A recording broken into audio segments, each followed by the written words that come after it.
Hello everyone. In this video, we are going to learn about steady and unsteady flow.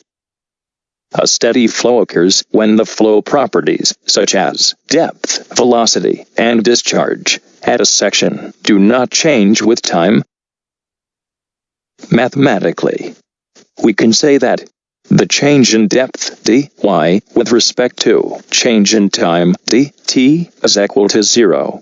The change in velocity dv with respect to change in time is equal to 0, and the change in discharge dq with respect to change in time is equal to 0.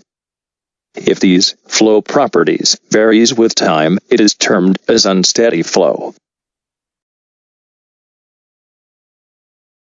Mathematically, we can say that the change in depth dy with respect to change in time dt is not equal to 0.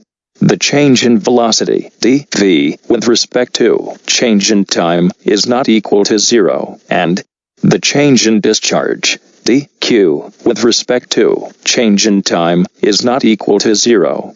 Now, we will understand steady and unsteady flow by an example. On the screen, you can see that a pipe section, in which flow is taking place with a velocity of 2 meters per second, at any time throughout the section of pipe, which indicates the flow in pipe is a steady flow. Consider in another example.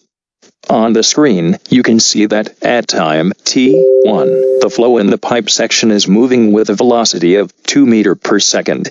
And at time t2, the flow in pipe section is moving with a velocity of 4 meters per second. It means here the flow is varying with time. That means in the considered section, unsteady flow is taking place.